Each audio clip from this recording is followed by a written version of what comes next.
How about now? Can you hear me now? Can you hear me now? Is that any better? Testing, testing, testing. Can you hear me now? Yes, you can hear me. Okay. Well, would you know what? I'm going to have to go back and kind of answer some of the questions I've answered before. I'm sorry I'll have to do this. Since you couldn't hear me, I'll just go ahead and answer them before. All right, let's go back to Laura.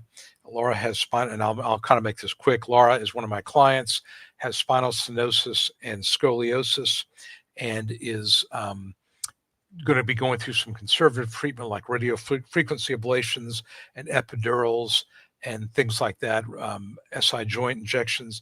And she's concerned that it might um, cause Social Security to say, well, you're getting treatment that's working for a short period of time. Is that going to hurt her case?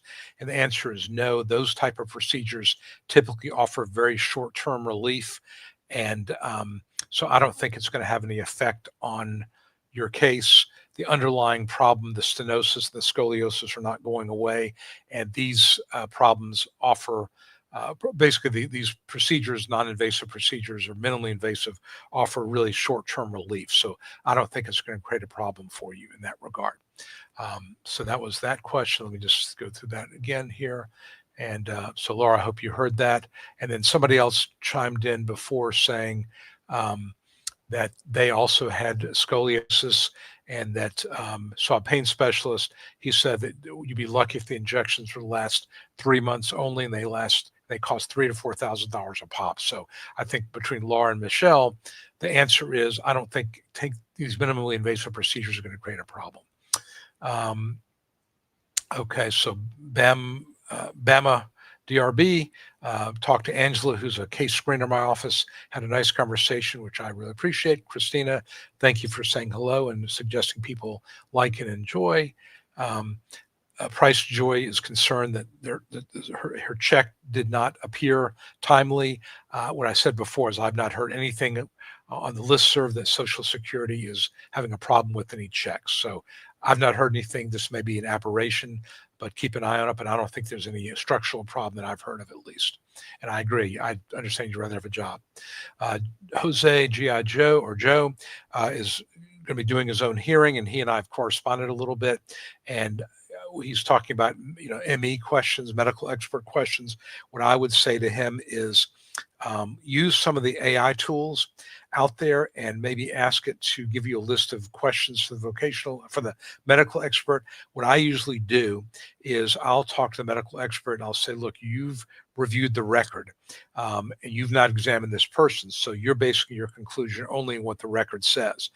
You would never recommend surgery or any kind of procedure without actually talking to a claimant, correct? So you don't have any personal knowledge about the level of pain this person's in, and the record does not give you that any way to know what kind of pain tolerance this person has, or whether they would be able to function on a reliable basis. You're purely looking at the medical record, and that's not complete, is it not? Just things like that. That's how I would approach it. But I would look at some of the AI tools to get some questions. All right, RD, and this is a person who had got approved, but Social Security changed the onset date. And when I was saying, you didn't hear me say this, but you got to look at how much money you're going to be out. If you applied in 2023 and use an onset date in 23, factor in the 5-month waiting period, you might be looking at the original onset date, a year and a half of past due benefits. By making your 55th birthday, you get no past due benefits. If it's $1,500 a month, you might be looking at $25,000.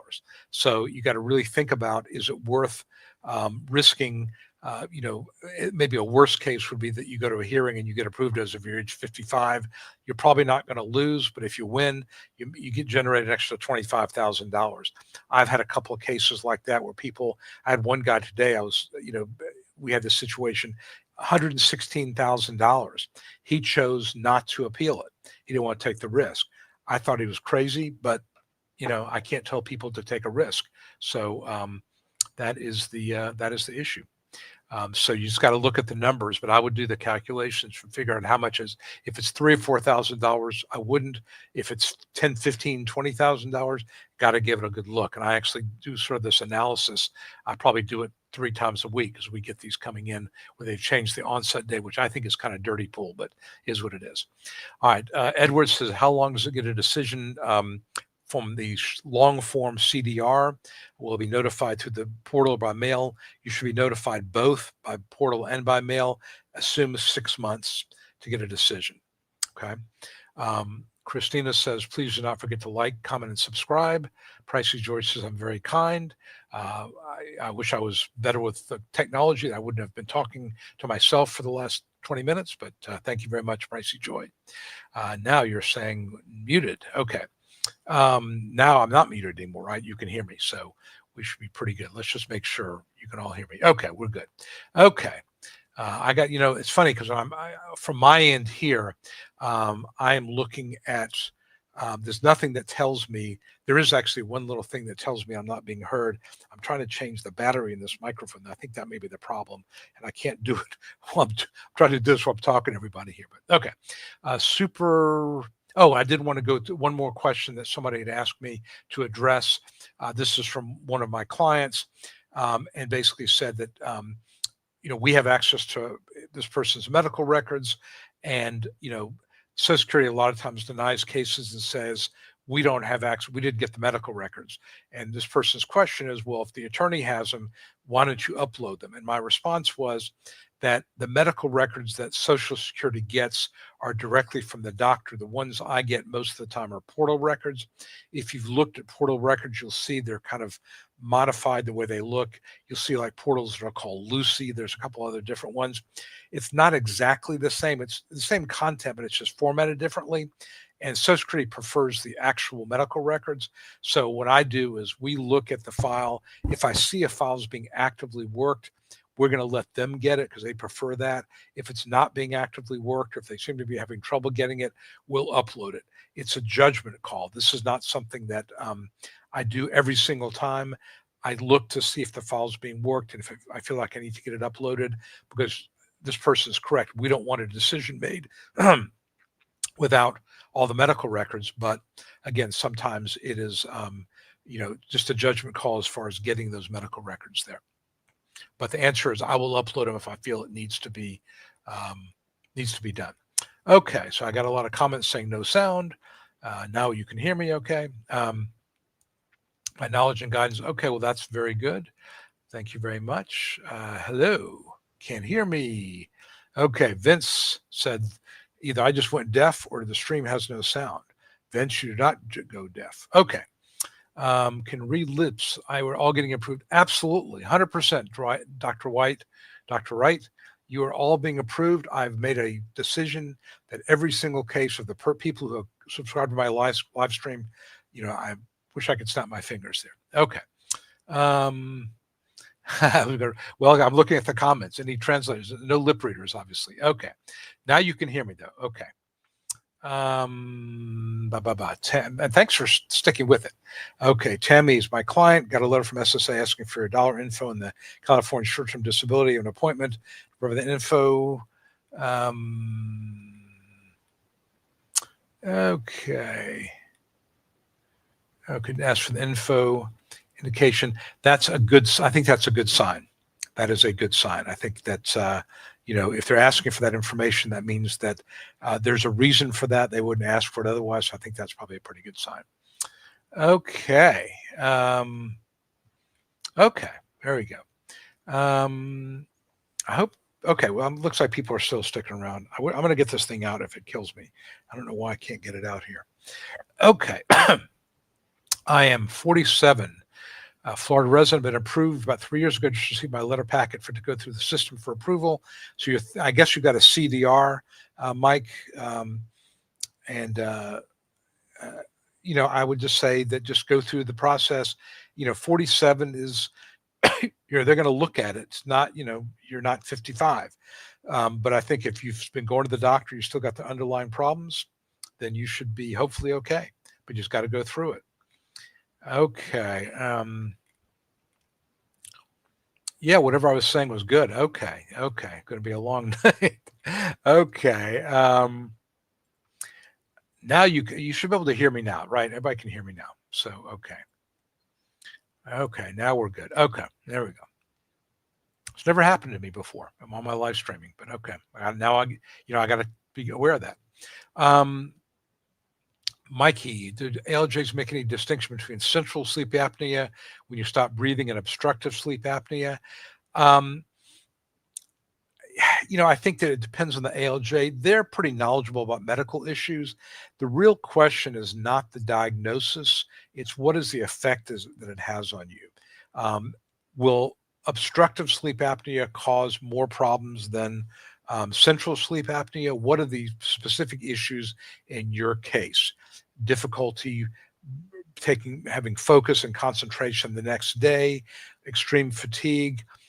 Maybe there's some, if you're, if, for example, you stop breathing, maybe there is some organic brain damage that happens. So I think it's really, what you and your attorney need to do is to explain what the implications of whatever type of sleep apnea you have. Okay. Okay. Well, okay. Yeah, I was giving great information. You missed the best live stream I've ever done, and you missed part of it. Oh well. Okay. Um, News article talking about cutting SSI. I've not seen anything, um, so I can't comment. I've not seen anything. Should I appeal a partially favorable decision? I applied in 322, and the court was 525. They put onset of 624, 24 years. I think it just.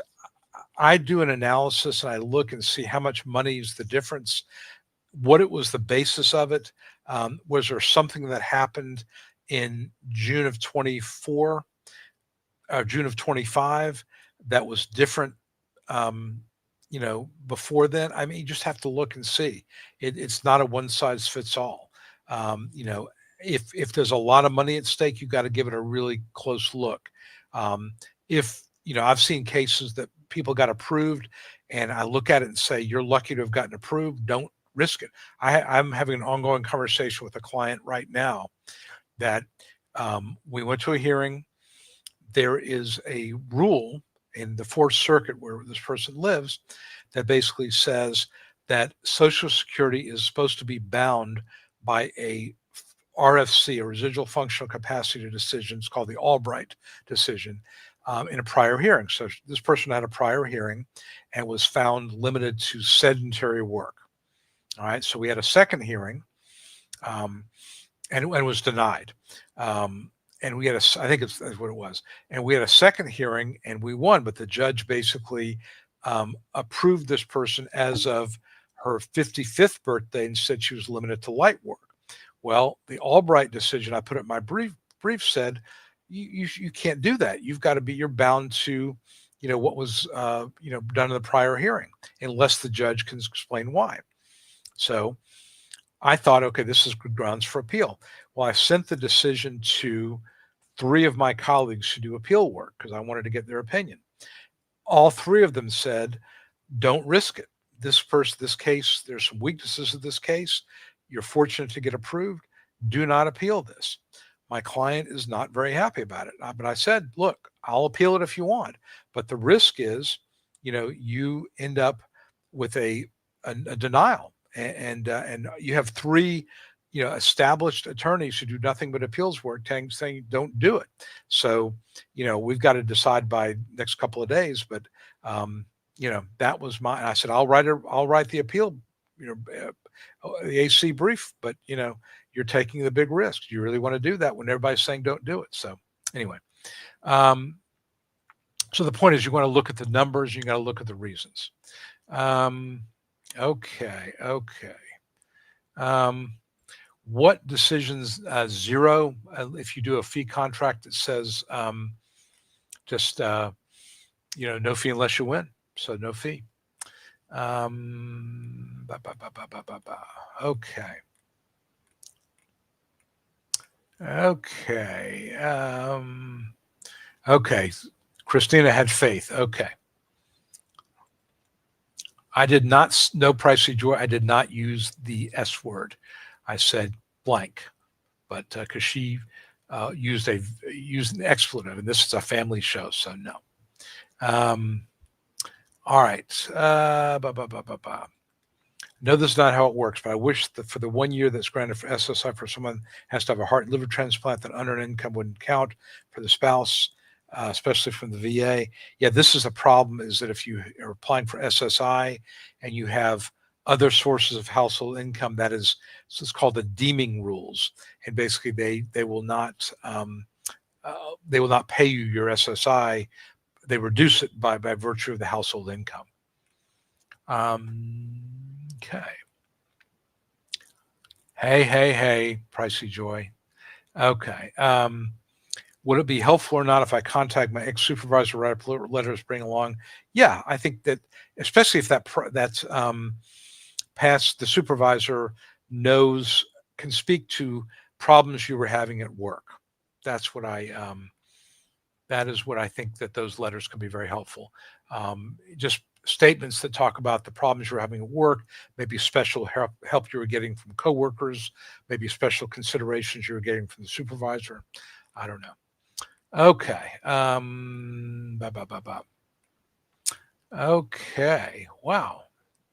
All right. Applied 620 to approve last week, fearing 61 multiple. Good. That's good. That's good. Good. Okay. So now we are back. Now I've gotten to the point now where people have heard me. So looks like about 20 minutes you didn't hear me. So, okay, we're good. Okay. Want to thank you for my knowledge. Yes, my pleasure. Getting close. Yes. Thank you, Pricey Joy. And Mensch is a Yiddish word, which is a very complimentary word. It means, a person of high standards. And so, when people call you a Mensch, that's a compliment. That's a good thing. I know a lot of Yiddish has kind of gotten into the vernacular, but that's a good thing. A calming voice. Well, if you could hear me, I'd be a calming voice, but okay. Okay, plus the like button. Yes, thank you very much, Main Events. Hey, Peter, hit my hearing today. It went okay. Had some issues with the video. So it was just, I've talked about this before. Sometimes that will happen. You will find that the video can be a problem. Case is now delayed. I'm not sure what you mean by delayed. Was it, did they reschedule it? I don't know. Okay. Okay, Nickerson. Yeah, I got your paperwork. There's a lot to look at. I know you got a hearing coming up in a couple of weeks. I will look at it. I did not have a chance to look at it today, but I did see all the stuff you had sent and the remand and all that. So I will get back to you as soon as I possibly can, hopefully the next couple of days, but I did get that. Okay. The judge is asking for records from an old pain management doctor who claims he doesn't know who you are, doesn't have any records. Can I use my medical insurance claims? If you've got anything that shows you treated there, absolutely submit that. Absolutely. My attorney is trying to get the pain management records. Very stubborn. Get records. Yeah, you could use anything you got that shows, and again, you maybe could ask Social Security to issue a subpoena if you have to do that to try to get those records. Because if you know that you went there, it's ridiculous that you can't get those records. All right, this is about the sleep apnea. I'm not sure if you heard me before, but basically the issue is not the diagnosis. The question is, with sleep apnea, what is the effect it has on you in terms of your functioning at a job? So if it's, whether it's central, whether it's obstructive, what does that mean?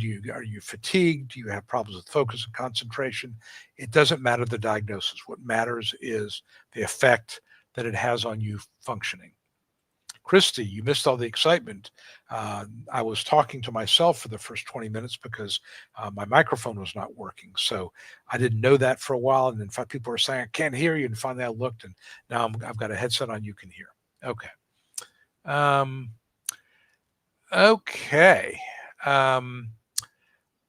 You know what? This is a question that is something that's really been on my mind a good bit. These questions do pop up periodically, and I'm not a marriage counselor, and this is why you stay away from camels. So I would just say you've got to look within your own soul and make a decision about what you want to do. That's what I would tell you. Okay. Thank you. Appreciate that, Corlil Katana. Uh-oh. Okay. Are the moderators? I'm the moderator. It's just me. Normally Jen's here. Jen's not on tonight. She would have texted me and said, "Hey, there's no sound," but nobody did, so she's not on. So, okay. Everyone talks about the blue book, but there's a red book. What's that red book for? I don't know. I used to know. Let's see if we can tell you. Social Security Red Book.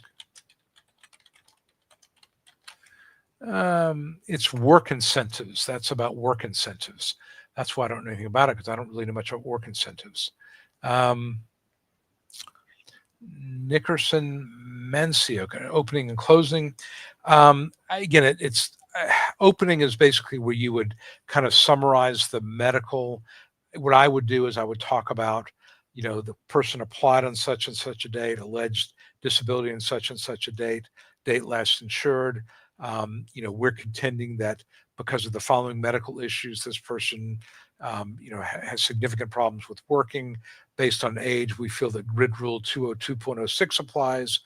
In the alternative, we contend that the combined effect of physical, mental health problems, as well as medication side effects, would prevent this person from being a reliable employee at any exertional level.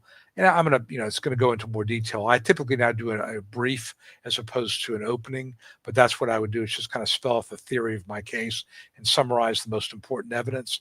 And a closing, which I rarely do, is basically just saying kind of the same thing. But if something important came up in the hearing, you heard my client talk about the struggles he's had, not being able to work, losing his home, having to move in with his parents at age 55. And this is a person with a long and consistent work history and a good work ethic. And I think those are factors that need to be considered. But if it's already been discussed, I don't like to hear myself talk. So I don't necessarily give a closing unless there's something really unusual that happened. Or if the VE, let's say, comes up with jobs where there's 30 or 40 jobs in the whole country, I might say, in the hypothetical, the VE identified jobs where there's 40 jobs in the whole country. That's not a significant number. We'd ask the court to make a determination that this is not a significant enough number of jobs to really count. So you might want to highlight something like that. Or if there was an issue of substance abuse, you might want to say, I know that we talked a little bit about substance abuse. We contend this is not a material contributing factor to the disability because the person, my client, went through a 12-step program, has been sober since, before the onset date, and his or her condition has not much improved, and so that whatever damage was caused by the substance abuse is permanent. So we'd ask the court to find that substance abuse is not a material contributing factor to disability. Again, I'm not going to. Let's just leave it at that. But I just kind of go through the theory there. Can you apply? Yes, you can, but there's certain countries that are more open to that than others. You have to look up at Social Security and saying applying for SSDI living overseas. It'll give you the list of countries. Okay, so Killer of Demons says you've got the record was left open till September 3rd to get some evidence in. I got you. Okay, that's not that uncommon. Normally, when is your team going to contact and prepare for an ALJ hearing? What I do is I typically write the brief, and I'm working my briefs for September right now. I've just sent out sample or draft briefs to 2 or 3 people today. Once I get the brief to the person, I have them look at it. We go back and forth. Then we do the pre-hearing call. Usually it's a couple weeks before the hearing, but that's typically I like to have my brief done because that really gets me into the case, really know what's going on, and that way my client can sort of see what I'm talking about, and that makes our pre-hearing calls a little more, I think, a little more meaningful. So that is what I do there. And okay, let's see here. Good info, says Cindy. Thank you, Cindy. Sooner with medical insurance to my attorney. Try to go to his office. Yeah, that's the more you can get in, the better. If the doctor won't cooperate, because I'm a disabled veteran, my wife's married to me. That article deny her that 1 year. In an SSI case, I think you may have a problem, not SSDI. So if it's an SSI case, I don't, I don't really know if your spouse's VA benefits. Let's see if we can find out for you. Will spouse's VA benefits offset my SSI? Yes, according to Dr. Google, because I didn't know off the top of my head, I'm just reading what Google says, is that VA benefits will create an offset problem for SSI claimants. It's called the deeming rules, and the VA benefits do count, unfortunately. The ALJ said at 61, said no medical improvement. Okay, good. That's good. That was weird. Yes, it was weird. Nice. Okay. Tom will be 60. The grid rules, yes. The grid rules will probably look at the light grid rules and the sedentary grid rules, assuming you have something physically wrong. The grids only apply when you have physical impairments. They do not apply for mental health, depression, things like that. It does help being over 55, but the grid rules only apply when you are have physical limitations. Okay. Cynthia with an I. Reached out to one of the senators, called today, left a message, been more than 10 days, no response. Reach out to the other. I'd give it if you haven't heard anything, reach out to the other one. Yes. Yes, Cynthia, I think that, you got to be a pest. They're their constituents. Absolutely. Glad you're doing. Thank you, Christy. I'm glad I'm doing them too. But thank you for the kind words. I appreciate that very much. I think you mean your ALJ hearing is soon. Any advice? Look at my YouTube channel. I've got a whole bunch of videos that talk about how to prepare for a hearing. I think the main thing you want to keep in mind at your hearing is you want to be very, very specific. Don't say things like, I can't sit very long, I can't walk very far. That does not mean anything. You've got to have really specific things, 10 minutes, 15 minutes, an hour, something like that. You want to be very, very specific.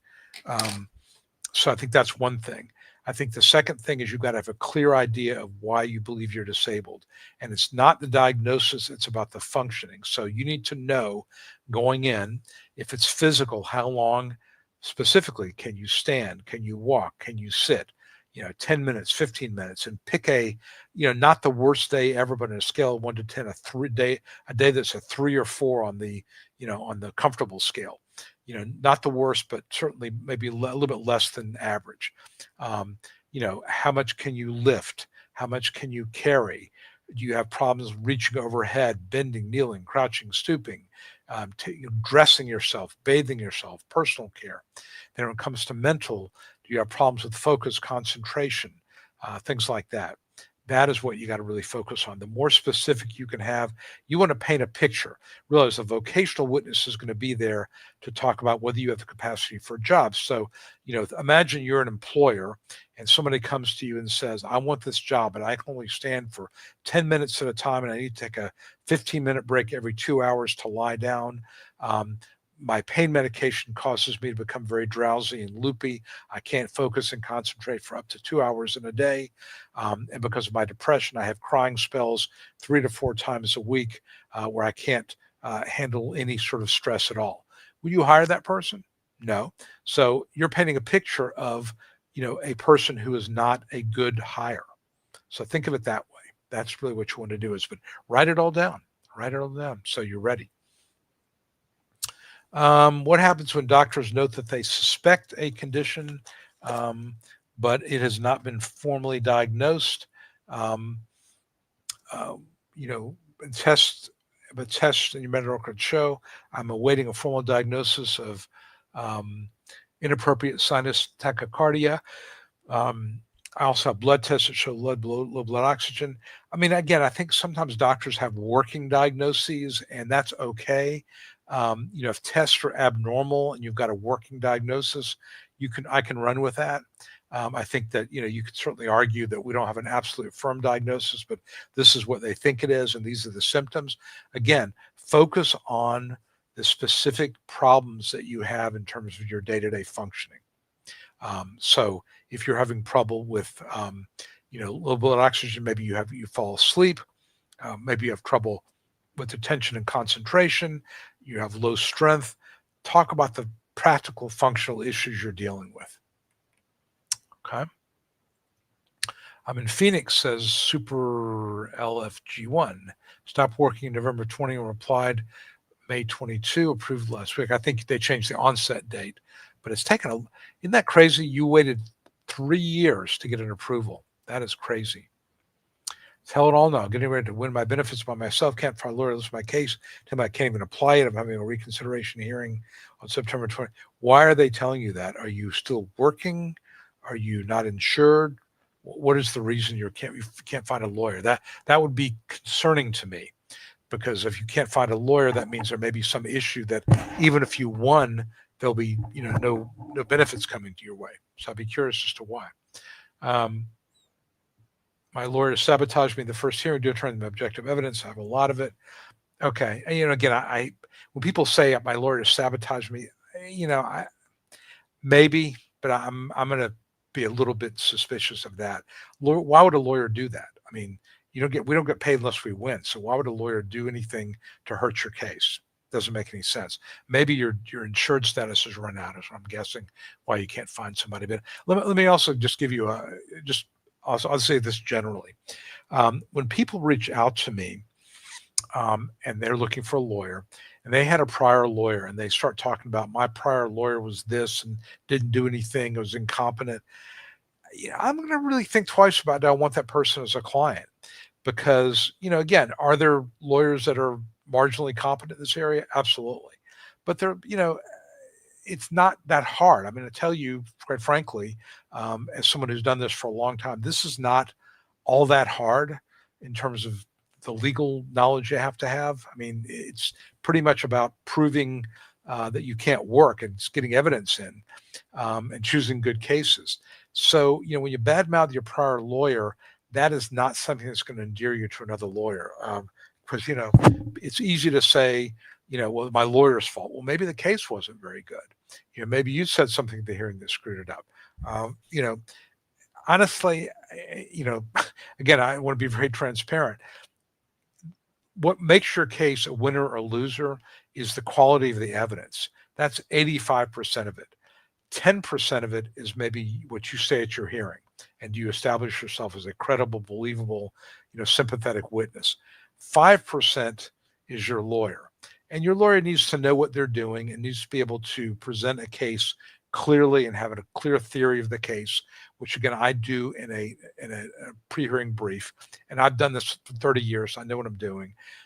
But if I have a bad case, I don't care. You could have Abraham Lincoln as your lawyer, you're not going to win. Judges know what they're going to approve. So it's very, very rare that I see a situation where a lawyer, quote unquote, lost a case. Normally there's a problem with the evidence. I've seen lawyers not get stuff in. Yeah, those are problems, but usually it's the quality of the evidence and whether it proves you're in fact disabled. But just in general, don't badmouth your prior lawyer. Say we just had communication issues. We felt it was better to move on. But you badmouth your prior lawyer, you're going to find many lawyers that aren't going to touch you because they see you as a troublemaker. So just so you know. I mean, look, and just to expand on that a little bit, I remember back in law school, back in the dark ages, I remember, you took these courses on ethics and professionalism and so forth. And one of the things that they told you in law school was, if somebody comes to you bad-mouthing a prior lawyer, don't take that case. You don't need it. It's just, you're asking for trouble.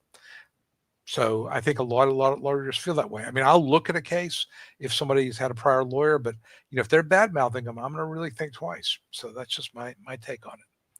Okay. My home office told me I exhausted my appeals, made me reapply, so I fought it. They closed in. Now I got to wait longer to enforce. Lisa, I'm not sure. I'm not sure what you're asking me here. I'm going to win. Okay. Hopefully you do win, Tell It All. I hope you do win. Okay, the judge says no listing applies. It's very difficult to win a case on a listing. Most of the time, there are no listing. You're not a listing level case most of the time. it's usually, and again, I've seen, I know there's a decision in there. I haven't read it yet. But most of the time at a hearing, it's not going to be approved or denied on a listing.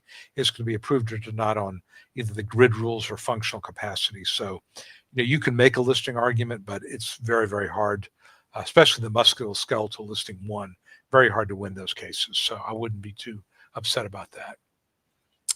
Sarah, thank you for your answers. My pleasure. Christy, I handle my case, all steps. A lot of times views my videos. Yep, absolutely, absolutely. What does it mean if you have an RFC or residual functional capacity form that says you can only do sedentary or light sedentary work at age 54? If you're limited to sedentary between 50 and 54, you could possibly meet the grid rule. Okay, because if you look at the grid rules, you're limited to sedentary and you have no transferable skills, then you are disabled. If you're limited to light, you have to be 55 or older. So if you're limited to light and you're 54, then the grids do not help you. You don't win under them. If you're limited to sedentary, you can use the grids to win. Okay. Went in for October for new submit date. It wasn't my fault. Okay. Not sure. Okay. All right. I don't know. Again, why would the attorney not let you? I don't know. Okay. Okay. Michelle, thank you for the time weekly. Sure. Absolutely. Thank you very much, Michelle. I was approved in the spring of 2020, age 49, but 10 days by 50. I've never received a CDR. I don't think you're going to get one. I think it's very, very unlikely. It could happen, but I think it's very unlikely. If you're over 50 now, unlikely. Just you're not their target. Nickerson, thank you very much. I appreciate it very, very much. Any tips, go to the Jake Ginsberg, Jake is my son, Sandwich Fund. And so he does my videos, he edits them, and I also have to buy him lunch periodically. So tell it all now. I hope you do win. Please let us know how it goes. Cynthia with an I. Yes, thank you very much. Appreciate it. Jonathan, with recent changes or anything about new CDRs? No, I've not heard anything about more CDRs over 55. Just not heard anything at all. It could happen, but I've just not heard anything. So, we just never know. I mean, it's you just do not know. So, yeah, by the way, I have a new Instagram channel. I'm putting stuff on there. So please do take a look at it. And let me know what you think and subscribe. The more people I get subscribed, the faster I can build it up. And, I've had the YouTube channel for several years now, and I realize, I don't want to just rely on YouTube and, Instagram is more people are using it. So why not? So I'm going to in fact, my dog has an Instagram channel. I mean, obviously she doesn't do it, but if you're interested, it's called The Big Crazy ATL, The Big Crazy ATL. My dog has an Instagram channel. Her birthday was a couple of days ago. So if you want to wish Sadie the Golden Doodle a happy birthday, please go to Instagram / The Big Crazy ATL. And I'll let her know, give her a treat. And again, Ginsberg Law Offices, Instagram.com / Ginsberg Law Offices is my law firm Instagram. Okay. My lawyer told me that the Jude would have nothing to do with X-rays. He said he will have none of that. The judge, okay. I thought you meant like, hey, Jude. Okay, what does that have to do with anything? Nothing with X-rays. Now, I wouldn't submit actual X-rays, but the reports, I don't. That makes no sense. Why, if you have objective evidence, unless it's really, really old, but if you have objective evidence, and even old evidence, if there's been no surgery, so if you have a broken bone, it's not going to, restore. It's not going to heal perfectly. So, my thought is I'd rather put more evidence in than I need than less. So I think it's unlikely that Social Security would not want to see that. So who knows? Steve Henderson, I was awarded SSDI at age 60 with a 5 to 7 year diary. Do you think I'll get a CDR? I think you're going to get, first of all, 5 to 7 years means that you're probably not going to have any medical improvement. So I think it's very, very unlikely that you're going to find yourself with a review. I'm still trying to get this battery out, by the way. It is driving me absolutely nuts. And I'm going to get this thing out one way or the other. But I think that the idea of the thought you're going to have a CDR after age 60, I think is very unlikely. They do periodically send the CDRs to people on a random basis. And if that should happen, it could happen. But I think otherwise, I think it's very, very unlikely. Charles Reed just received a fully favorable decision. How long does it get a letter from the payment center? That's a very, very good question. I would tell you, Charles, it could be as little as a week or two, or it could be as long as 3 or 4 months. I've got a couple right now where we saw that it was approved. I'm looking at the state agency notice, and it basically says the person was approved, and they changed the onset date, but we can't appeal it until we get the actual letter. And the letter, if there's an SSI component to it, the letter may be delayed. Who knows? It could be delayed, several months. So it just really depends. If it's SSDI only, I would tell you probably 2 or 3 weeks. Nickerson says, I don't want any back pay, willing to pay cash. Again, that's something you have to make a decision on. And I realize that is a difficult situation to be in. If you're not getting there's no past due benefits, and you're going to have to pay out of pocket, you got to just, what I would tell you is what I would do. And I'm going to be looking at your file, is if I look at a case and I don't think it's a winner, I'm not taking somebody's money. Sometimes it's just one of those things where you look at it and say, and I think what I did look at in your case, by the way, was the judge in your case is not unreasonable. Her approval rate was I think around 50%, high 40s, low 50s. So that's pretty reasonable. But I just need to see what the rest of the case looks like, whether or not there's, I think, a viable argument there. And if it's something, we have to talk about paying out of pocket, we'll talk about it. But, I hate to do that because, you don't want to throw good money after bad. And if it's not a winning case, I will, at least in my opinion, I'll tell you that.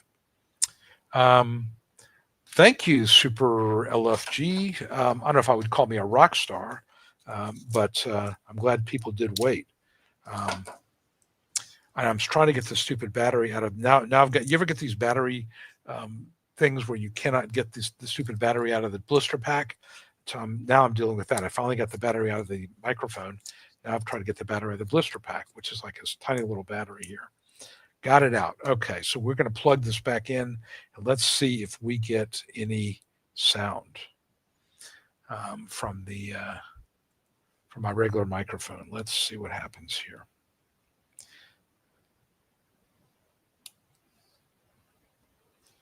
I probably shouldn't do this on the air here, but hello. I don't know. I can't tell. All right.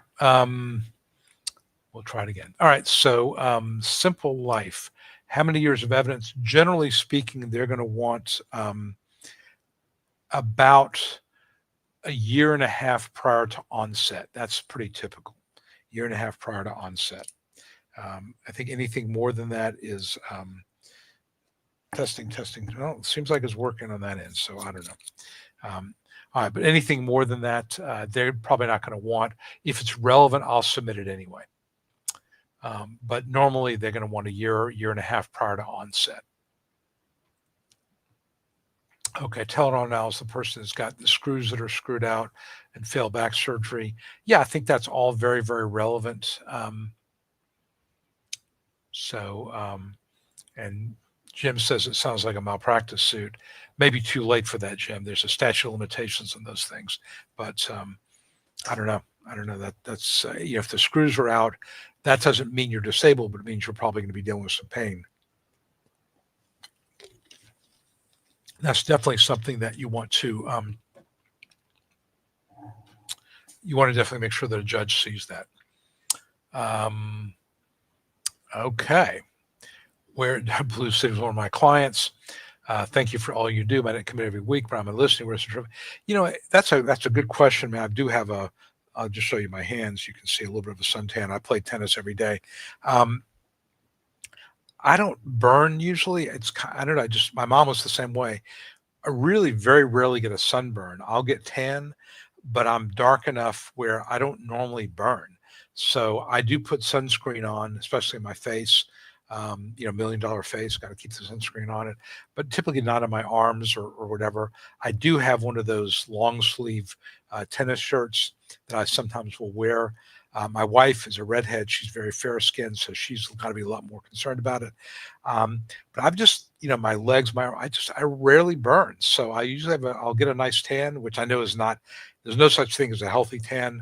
It's not good for you. And I probably need to be a little more careful about it. But I do put sunscreen on, my face and maybe my hands. Believe it or not, when I play tennis, I wear a glove. I wear a racquetball glove. I tend to get kind of sweaty. So if I don't wear a glove, the racket tends to fly out of my hands and I hit the ball pretty hard. So I've had more than a few times where I'll swing and the racket goes flying. And, if my partner happens to be there in doubles, that's a problem. So usually got a glove on my left hand.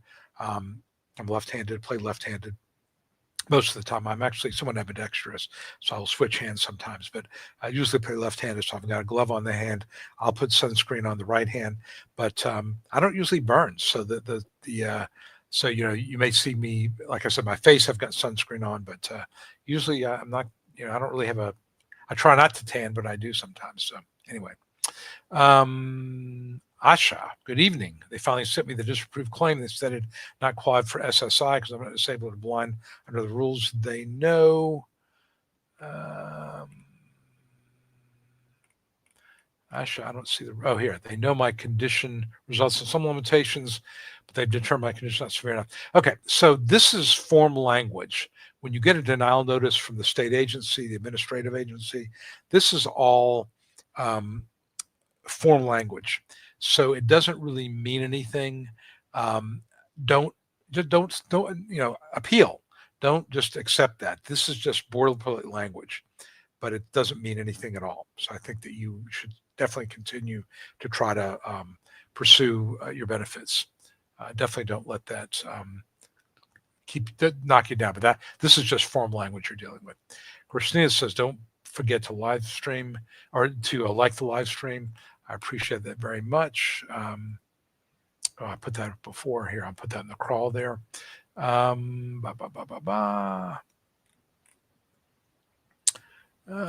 because this is what they use to deny people, but it's kind of scary language, but it doesn't mean a darn thing.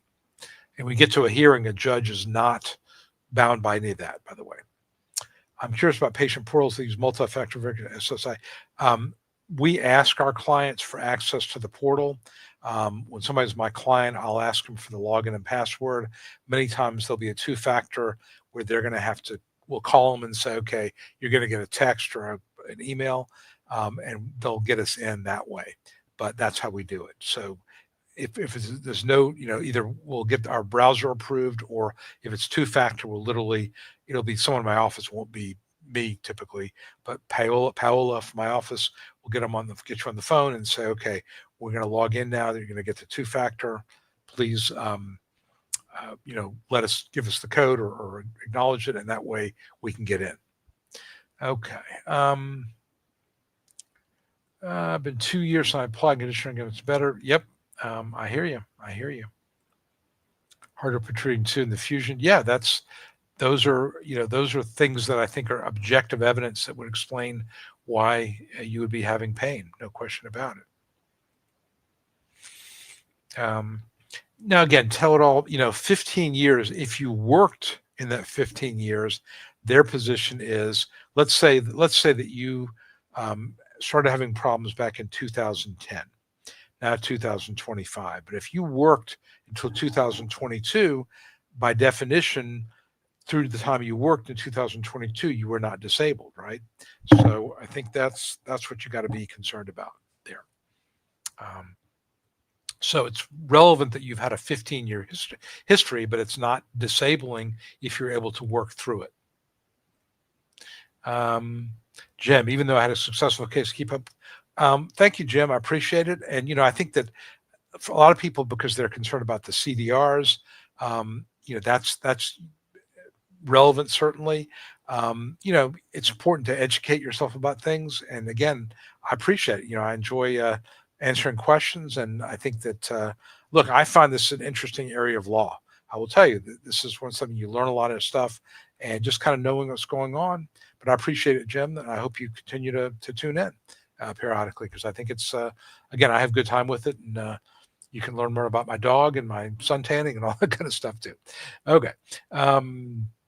Lyme inflammatory arthritis. Lyme disease is a tough one because it is something that it can be diagnosed that you have it by a blood test, um, but the effect of it,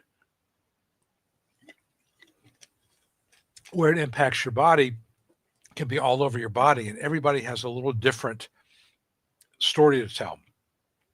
And obviously with Lyme, if they catch it in time and they can get you on antibiotics, it can minimize the damage. But if it sets into your nervous system, it can be a real problem. Um, I have found, I've had several Lyme cases and I've won. There are Lyme disease specialists, not necessarily local. I've had people that have telehealth visits. I had a client out of Virginia a couple of years ago. We had a bad Lyme case. Um, and he found a doctor, a specialist. I forget her name, Janine something was just the doctor's name. Starts with a T.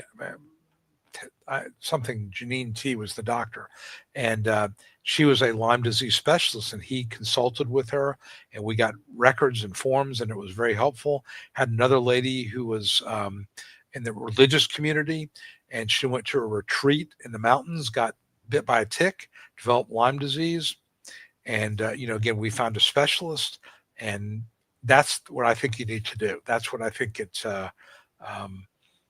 If you're going to have a Lyme disease case, you need to really talk to a Lyme specialist. A family doctor is not going to be enough, in my opinion. Okay. Second denial. Yes, I should absolutely just to reach me. Go to the. Let me just put the case evaluation. Yes, reach me here.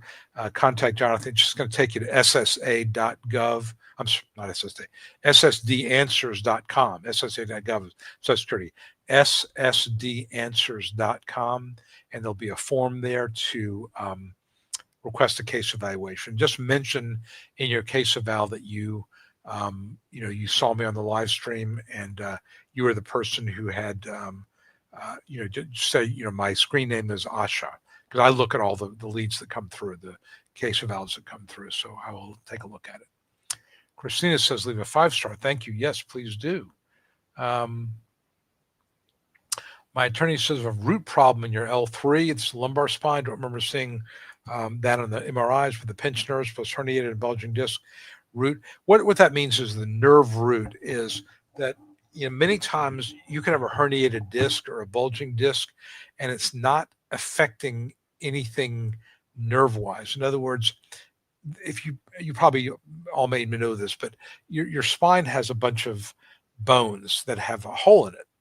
Okay, this is sort of the vertebra, and through that hole is where the spinal cord goes through. So let's say if this is let's say this is the spinal cord, you've got this, or the vertebra, you've got the spinal cord going through that. When you have a herniated disc, it may press on the nerve. Or they call it the nerve root. If it's not pressing on the nerve, the pain is not going to be as bad. And basically, it may be more a generalized achiness. But if you're getting your spinal cord compressed or affected, or the nerve root impinged, that's going to be a lot more serious. And it may be a need for you to go talk about it, to do a surgery. Herniated disc, by the way, at times, it's not that common, but they will sometimes repair themselves. I've seen cases where people have a herniated disc in an MRI 3-4 years ago, and then a subsequent MRI, herniated disc has gone in, back in. Bulging disc can happen. So, and there are non-surgical treatments, that they do these decompressions where, they put you on a table and stretch you and take the pressure off. They used to be one called Vaxd. I'm not sure if they even do that anymore, but they would put you on a table and they would sort of pull you, and it would take the stress off, and it would allow the disc to kind of go back into place.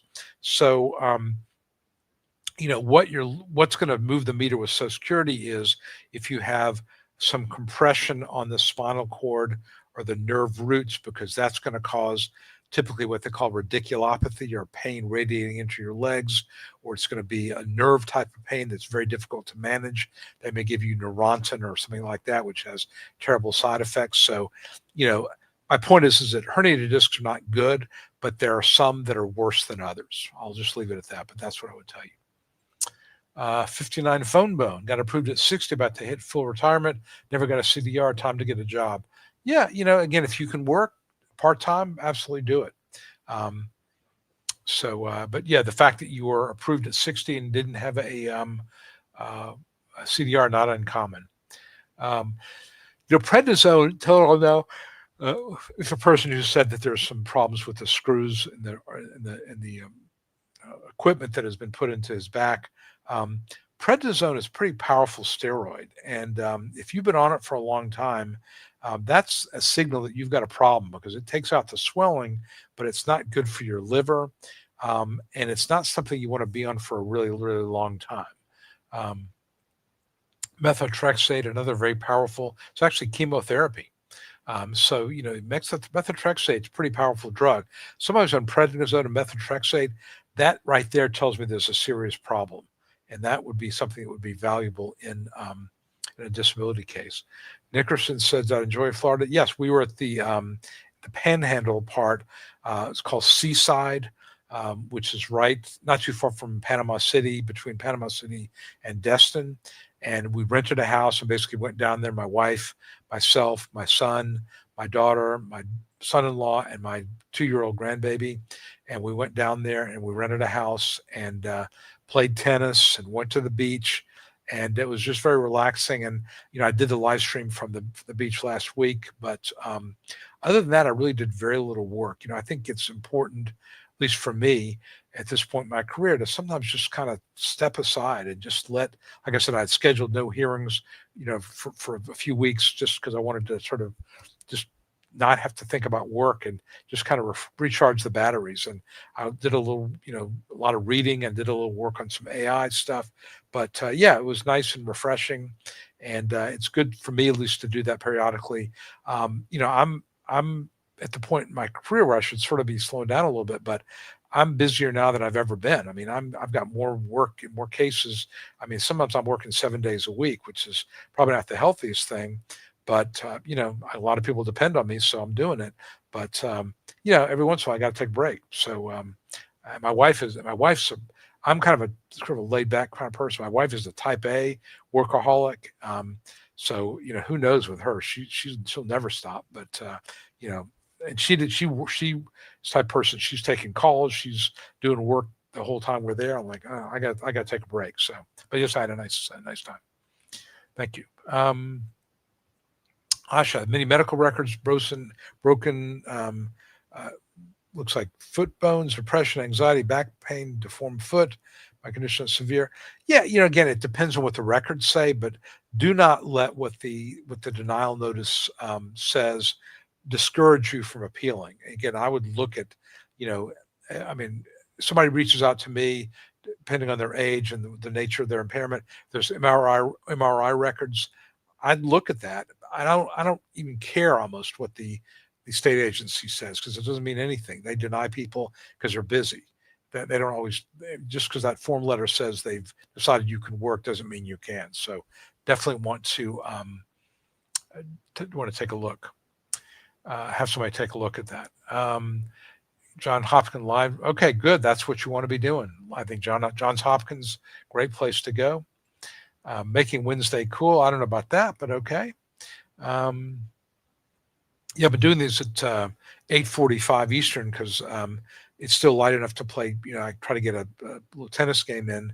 And tonight I went to the center that I work out, or the tennis facility, I guess you want to call it, I work out at. Had this mixed doubles kind of round robin, and the tennis director just to try and make it a little more social, which I appreciated. And so I was led to believe it was going to be, they call us AB players, but I mean, 3-5, if you're familiar with that, I'm not a great player, but I'm decent. Um, and there were people at this round robin. There was one guy who looked like he was probably in his 80s, and he literally couldn't move. And I'm not going to try to hit a ball hard at somebody like that. I'm just kind of lob it at him. Still couldn't hit it, but it was kind of a waste of time, quite frankly, because I enjoy, you know, like I said, I'm at my level, I'm okay. Like to play with people at my level a little bit better than me. And this was sort of a lot of people there that were kind of beginners, and it just didn't really do much for me. But, got a chance to run around out there a little bit. But a lot of times on Wednesdays, I have a great group of guys that I play with, and we'll get a game together at 5 or 5:30, and I can play till 8:15, then get back, take a quick shower, and come here. So that's what I try to do. But as it gets darker, when the daylight savings times changes, I'll go back to 8:30, I think. Our CDR is always in the month of award. Anytime. It just depends on when they do it. Anytime. Telenol is hernia disc. I think Telenol, you've got a lot of stuff going on. And, why you were denied, I don't know. Again, you're saying your attorney didn't submit things, which I don't know why an attorney wouldn't submit. There's no benefit to an attorney not to submit it. But hopefully, you get your day in court, you get a chance to submit all that stuff, and you get, an award, because it sounds like you got a lot of stuff going on. Okay. An adult function form sent during longer form review signal upcoming routine. Are adult function forms sent during longer form review signaling upcoming CE denial or underform claimants? I generally think that when you're under 40, you're going to get more paperwork because they're trying to find out more about you. I would say this: when you're under 40 and you get a CDR, the assumption is they're looking for a reason to terminate you. When you're over 50 or 55, they're assuming you're probably not going to be terminated, but they got to go through the exercise. But yeah, when you're under 40, they're looking for a reason to cut you off. No question about that. Okay. Medical screws. Okay, so and again, Telenol. I understand. I'm not doubting that you've got a strong argument here, but like I said, we don't know. I don't know why that you got denied before, but you did. So, let's see. CDR started exactly a year after the award was. It took 6 months, and then so obviously they decided you were still disabled. And sometimes there's no rhyme or reason to these CDRs. I think it's just there is a definitely push in Congress to get people off the system, but realistically, when you're over 55, you're going to end up at a hearing. A judge is going to find you disabled. It's just the odds are in your favor there. So I think that they don't spend a lot of time on people that are older. Prednisone or Agnin. Yeah, I hear you on that. Prednisone. If you ever had prednisone, and I've had, you ever get these Z packs, or I've had a couple of times my back went into spasm and I got on prednisone. It makes you feel great. I mean, it takes all the swelling out of your body. You feel really, really good. The problem is it's not, permanent, and you can't do that. You can't take it too often. But it's when you're in your 50s or late 40s, 50s, 60s, and you take prednisone, and all of a sudden all the swelling goes out, you feel pretty darn good. But it's just kind of a false, sense of feeling, because you can't keep on it. Yeah, Maureen, I was talking for about 20 minutes. I did not know that my microphone was not working. In fact, I got to put the battery back in this thing, and we'll see. And toward the end, I'll go ahead and fire this up and see if people can hear me any better with it now, just because I want to find out what's going on here. Okay. Currently doing a first CDR for schizophrenia, have heart problems, reignited POTS, chance can have benefits worse. Yeah, absolutely. I think that you've got significant medical issues, and they'll look at them. And if you've been going to the doctor, nothing has changed, they should not cut you off.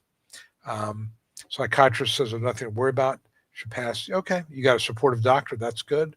I've had a couple of clients with some mental health issues, significant mental health issues, that were very, very concerned about the CDRs.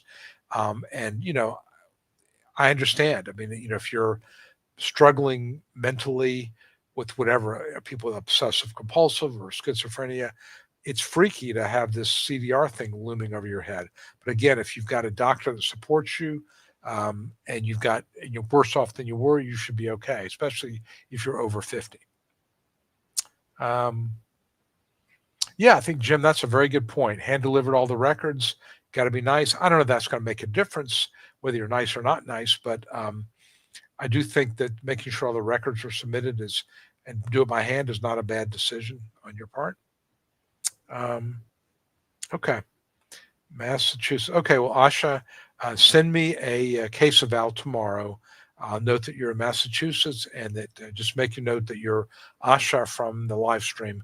I will take a look at it and let you know what I think. No, you're not offending. Tell it all. You're not offending anybody. Look, I mean, is it possible that you had a bad egg as a lawyer? Absolutely. Absolutely. Somebody who didn't know what they were doing? Absolutely. I've seen cases from lawyers who never should have been in this practice area. They don't have the experience or knowledge. So it could happen. Absolutely. Absolutely. My judge in the Nickerson says, take my current age in consideration. Look at the age they determined I was no longer disabled. They're going to look at, if it's a termination case, they're going to look at the date of termination and your age then.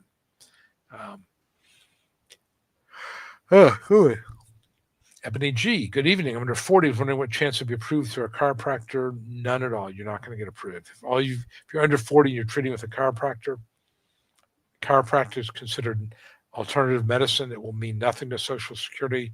You're under 40. Your odds of approval, unfortunately, Ebony, are really not very good at all.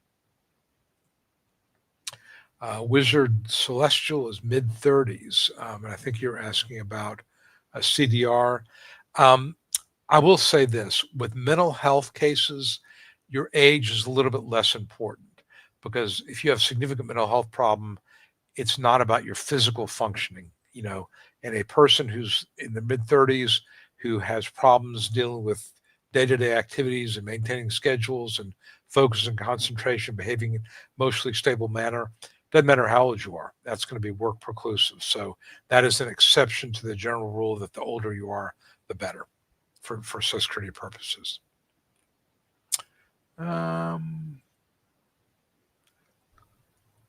Okay. Well, I think that, you make sure you organize it. I would just say that. Make sure it's organized.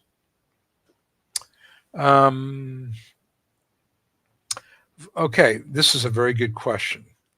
44 years old, visit with a disability consultative doctor last Friday.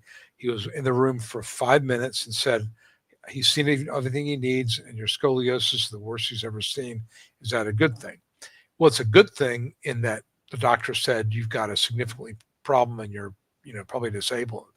But you know what? How many times people said to me, well, their consultative doctor said, you've got a winning case. And then later look at the report, said something different. So I'd say you got to look at the report. Look at the report, because what somebody tells you, in law school, we used to talk about an oral contract is worth the paper it's written on.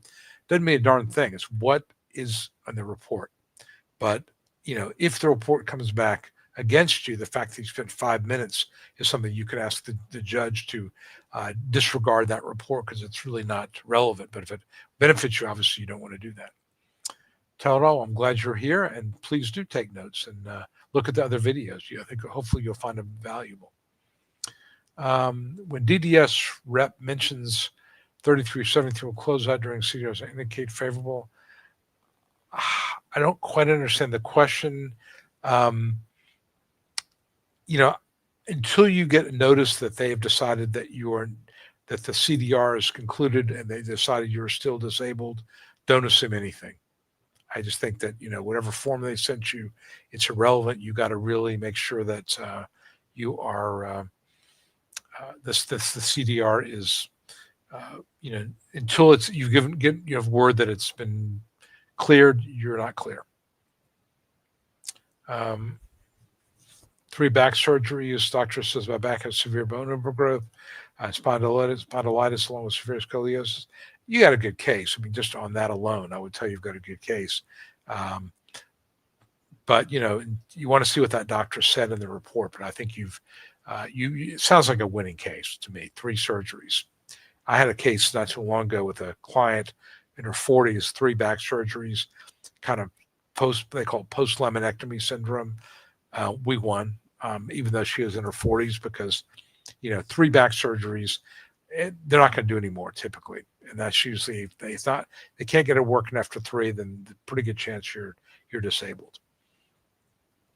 COLA, I think I looked at that last week. It was 2 point something percent. Just type into Google expected COLA for Social Security in 2026. It'll tell you. I don't remember, but it's kind of not a real high one, but kind of average. Let's see. Okay. Just for my comment on chiropractic, a pain clinic would be okay to reject that? Yes. Religious objections? Yes. Those are 2, they call them alternative medicine. And believe me, I've gone to chiropractors. My wife went to an acupuncturist a couple of months ago. They can do great things. Not by any means demeaning chiropractic or acupuncture. I'm just telling you, it won't mean anything to Social Security.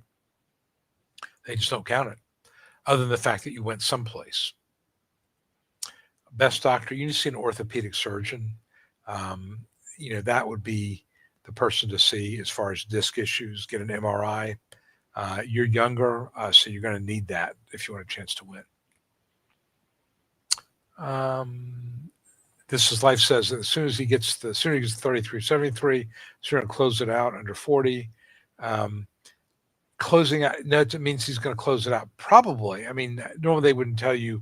It almost sounds like he's saying to you, get me this form so I can cover my tracks and I'll go ahead and close it out and find you're still disabled. That's what I would read into it, but I could be completely wrong. I don't know. Should ask us ALJ for C. I can't really answer that without looking at the rest of your record. If you don't need a CE, don't get one. They, a lot of times physical CEs aren't really helpful. So I think that it just depends. If you've got all this other stuff with all the screws and herniated discs and you're on prednisone and methotrexate, I'm not sure you really need a CE. If the judge wants one, he can order it after the hearing. But I can't really give you an answer to that because I just don't know. Getting an FCE would be a good thing, though. Yes. I would agree with This Is Life. Get an independent evaluation. You're on your own other than requesting a CE. Also have degenerative disc disease. My attorney said 900 pages of medical records. Hopefully, sounds good. It does sound good.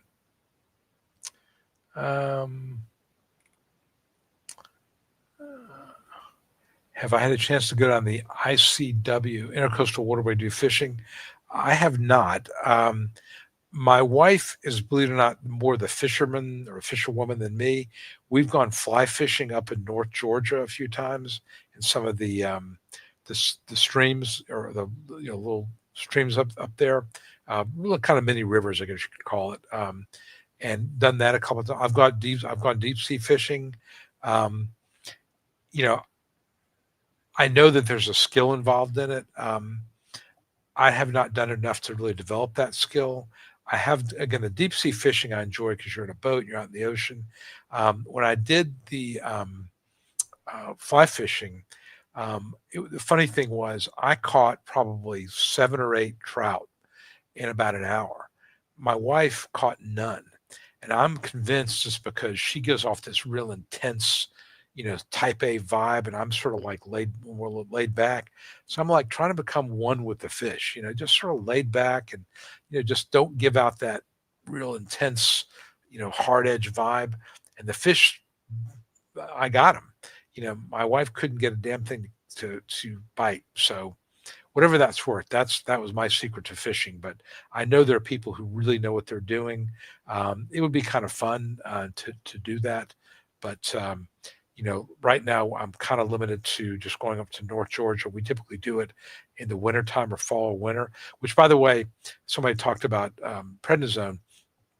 You go in the waders, and the waders are those big overall kind of things that made of rubber that you would wear when you're walking in a river. It's cold. The rivers are typically very cold at 45 degrees. That takes all the swelling out of your knees. I got to tell you, I love doing that because I'll go up there. I'll just stand in the water because it takes the swelling out of my knees. I feel great for several weeks. So that is one real advantage to the fishing. Not sure if I want to go when it's really hot, but certainly when it's cold, that is kind of fun to do. I've got some pictures someplace of me catching some fish. I'll see if I can find those. But can you win your claim of moderate limitations? Moderate, if that's all you have, probably not. I've argued that multiple moderates would be potentially disabling, but I think you probably need more than that. You probably need some marked limitations. Now, moderate limitations plus some physical issues might be enough, but just moderate mental health, probably not enough. 28-year-old has applied for bipolar. Uphill battle, but again, bipolar, if it's severe and it prevents her from performing basic work tasks, you can still win. But a lot of people apply on bipolar depression, so I would look for really severe swings when she's on her depressed stage, that she's really almost non-functional, that when she's manic she may be up for it's really wide swings, and that she's not really functional either way. That's what I would focus on, and the medications are not controlling it. That would be the argument I would probably use. Mike says, recently received a second and now waiting for a hearing date. Have faith, feeling a little nervous. Mike, I think that, I don't take a case unless I think we got a good shot at winning it. Don't pay attention to denials at initial recon. They don't mean anything at all. Let me just see if I've got anything to tell you since you're here. I probably don't, but let's see if there's anything that's showing up here. I'm just looking at my, sometimes I'll see a judge or sometimes I'll see something here. Okay, you're in Nashville. That's the hearing office that's going to be held at. Okay, so nothing has come through yet. And so we are going to request a hearing, but we just got the recon denial. So yeah, it's probably going to be 5, 6, 7 months, but hopefully we'll get a good judge. And like I said, we'll be doing a lot more talking in the next few months, but I don't take a case unless I think it's good. So, because obviously I'm not because I'm, trying to be, humanitarian here, but I get paid if I win my cases. So I like to get cases where I think I got a good shot at winning. So I don't take them. I'll take challenging cases at times, but most of the cases I take, I feel like I've got a really good shot at winning because the evidence is very strong. Dry needling. It depends on who does it. If it's being done by a medical doctor, it's part of that practice. If it's being done by a chiropractor, it's really who the provider is, not the procedure necessarily. So who's the provider? Is it a medical doctor or a medical office, or is it chiropractic or acupuncture? Pain clinics. Legal logic much more important than intuition. Legal matters. Yeah, I think so. I think that, law is premised on the idea of evidence. We're an evidence-based system. The law in the United States is based on something called the English common law, which is where you look at prior decisions and you build law on that. So, even in Social Security, which is administrative, it is based on, court decisions and what judges have decided at higher courts have decided about applying the principle of the law. It may change over time, but judges, logic is, yeah. And I'll give an example. I mean, if I'm in a hearing, and let's say that my client is talking about has got back problem, and it's somewhat subjective. They've got severe back problem, and they've got, let's say, a mildly herniated discs. They're not a surgical candidate. They're on, some sort of a fairly heavy duty pain medication. The question is it severe enough to keep them from working? So client A has tried to work a couple of times unsuccessfully, um, has lost his house, had to move in with mom and dad, at 53, and keeps trying to go back to work. Okay, client B is also 53, has never tried to go back to work, um, is still, living on his own, and comes across as being, basically the evidence suggests that, you know, his maybe had some issues going to two different doctors for pain medications. A judge looking at that is going to say, well, claimant A is just more believable to me. I mean, this person is really trying everything he can to get back to work. Claimant B, there may be an element of drug seeking behavior. There may be some secondary gain on it, not as credible. So logically, a judge is going to say, I'm going to believe claimant A more than claimant B. What that means in terms of an approval, I can't tell you, but yeah, you want to present yourself as a fighter, someone who does not like the idea of pursuing disability, doesn't want to be here, and will do anything you can to get back to work. And that's the logic of it. You want to come across as just someone who's just fighting this, like I said, every single step of the way. If you come across as being like you feel entitled to disability benefits, that you are, you're really enjoying the narcotic pain medication, there's some suggestion that you're maybe a little bit exaggerating. A judge is going to look at that and say, well, I've got to make a decision about whether I believe this person logically. I don't believe this person as much as the first person. So yeah, law is premised on logic. It's not on intuition. You want judges applying the law as they understand it. And look, the grid rule is a perfect example. Um, Social Security is baked into the grid rules the notion that if you are over age 50, then jobs will be more difficult to find if you have significant physical problems. Over 55, even more so. That is a logical conclusion. I'm over 55. If I went out looking for a job, doing construction work, um, no one's it's going to be more likely that an employer is going to hire a 25-year-old than someone over 55. It's just logical. So yeah, there is logic in it, and that's what law is really about. It's really about about applying the logic. Do judges use intuition? Sure, but I think we would have chaos if that's what they base their decisions on. It's mostly based on logic and reasoning. Okay, I've not says. Good night, Jim. Thank you, Jim, very much. Hope to see you again soon. How did I get into doing Social Security law? Okay, I'll give you the Reader's Digest version of this. I've been practicing law a long time, and my first maybe 7 or 8 years, I did personal injury, workers' compensation, then kind of moved into bankruptcy. And I had a partner at the time who's since passed away, but he was doing workers' comp, and we would get people that would call us and say, I want to pursue Social Security disability. And we didn't know anything about it.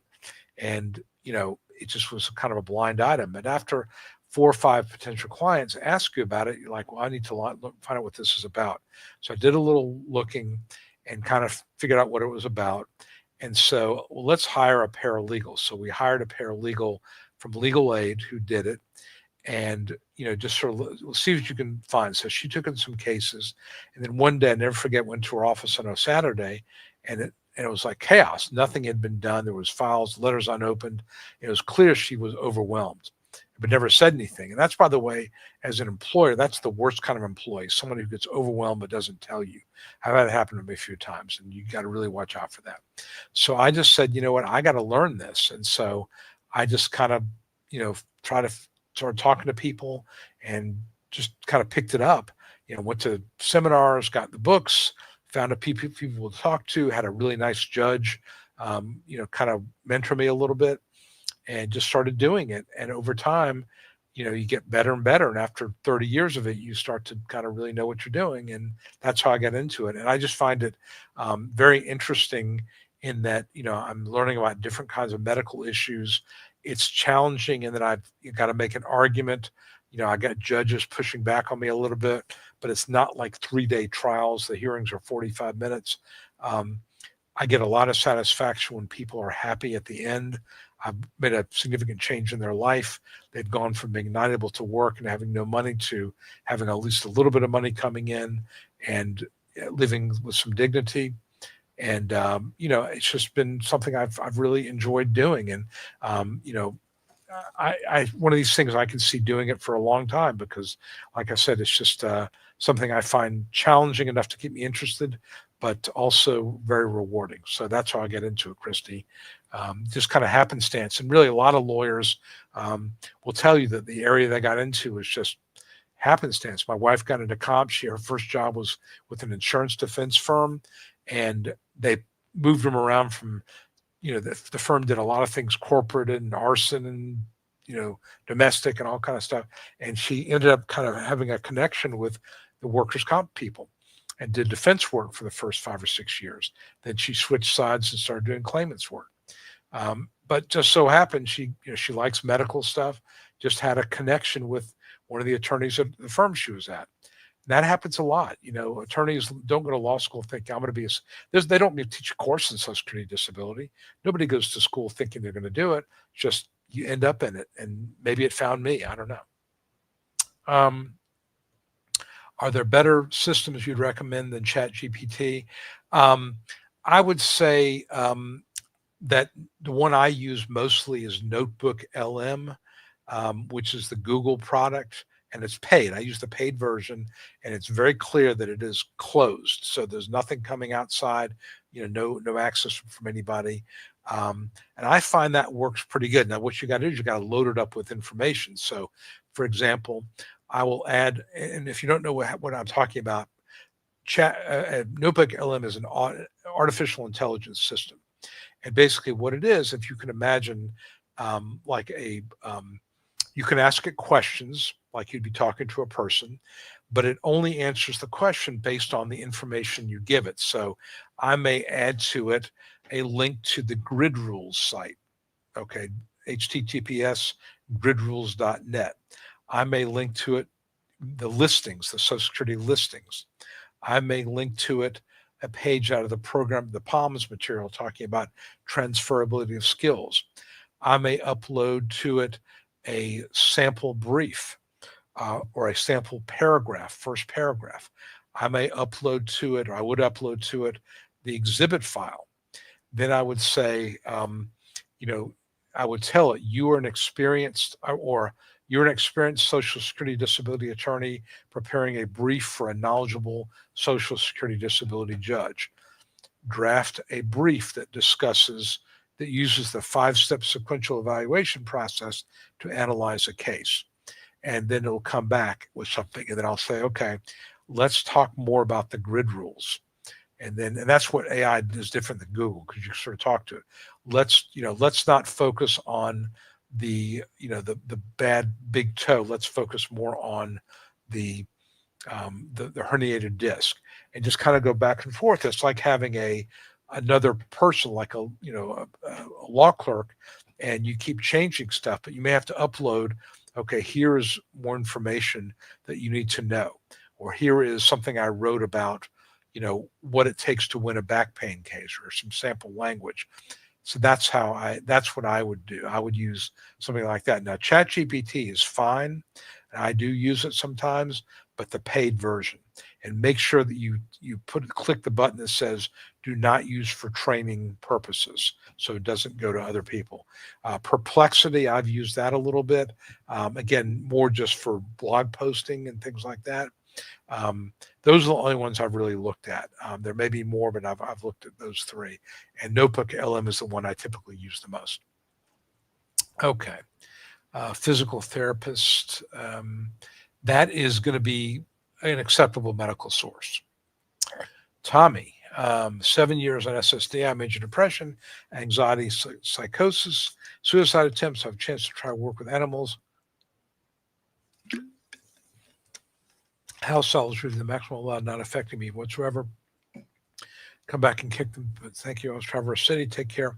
I think you're saying you're getting the maximum allowed medication. Traverse City was very nice. We were a couple weeks ago. My wife and I went to a wedding up there. We flew into Grand Rapids, and Traverse City is like 2 hours, so it's not around the corner. And we walked around a little bit. It was nice. The wedding was very nice.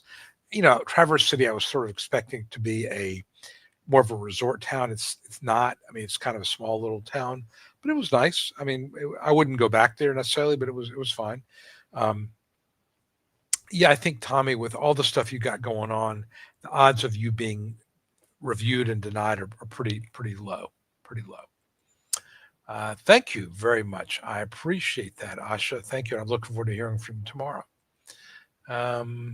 Onset date, how many months back pay? Well, it depends on when you apply, because you only apply, you get 1 year prior to the date of application.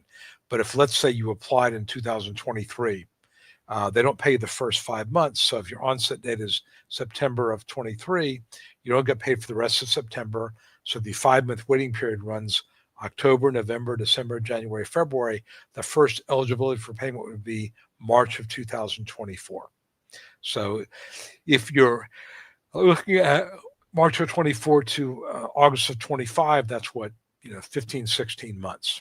That's what I would do. All right, Tommy's 50. Unlikely going to have a problem, Tommy, I think. PT does a dry noodling. I think that's fine. I think that's an acceptable medical source. That would be relevant because physical therapists are acceptable medical source.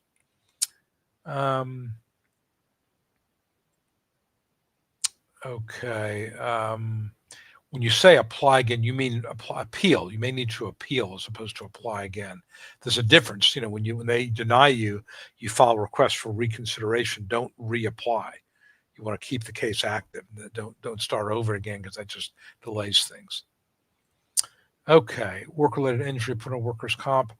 Well, got to be careful about a couple of things, and we're getting close to the end here.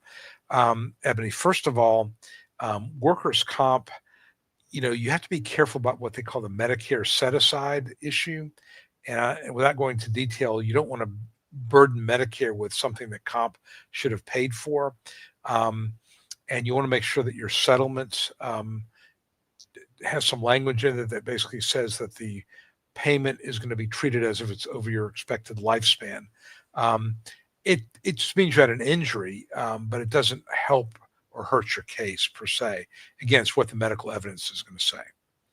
Okay, Karen's going to be our last one because we're at 2 hours now. I've seen a surgeon have cord injury, need a fusion. I'll be in a wheelchair, I can work straight. Have 54 radiculopathy. Karen, I think you've got a good case. That just right there, you need a fusion, or it'd be a significant fusion. I think that sounds like a pretty good case. All right, Tommy, I'll make yours the last. I have a chance to work with animals trying to earn the maximum. Okay, by Social Security. Once I'm able to work with animal facility. Yeah, I think that's a legitimate concern. I think if you're earning close to SGA, which is 1,620, that could be something that might make them think, well, if you're earning $1,610, could you work a little harder and earn the 1,630 if we over SGA? So yes, that would be of concern. I would tell you, if you can work, you should work, but I would be more comfortable if you were earning 1,500, 1,450 as opposed to right at 1,600. Our Carla did not appeal with a lot of time Well, you could, if it's only been a month or two, you can ask for good cause to appeal. But if it's more than that, just start it over again. That's what I do. I mean, I'll file an appeal if it's been 2, 3 months overdue, but more than that, you're probably going to need to reapply. Okay. I apologize for the glitch at the beginning, but I do appreciate everybody tuning in and sticking with me. A little smaller crowd than normal, just because I think a lot of people left when they couldn't hear me for the first 20 minutes. I was supposed to have Andrew Sindler on tonight. He texted me this morning and said that he was writing a federal court brief and could he do it another time. So we'll get him on in a week or two. And again, hopefully the sound will work. But again, thank all of you for sticking with me. Appreciate your visiting me here. And if you found this useful, please do leave a review. Again, check me out on Instagram at Ginsberg Law Offices, and I will see you all next week. Thanks a lot.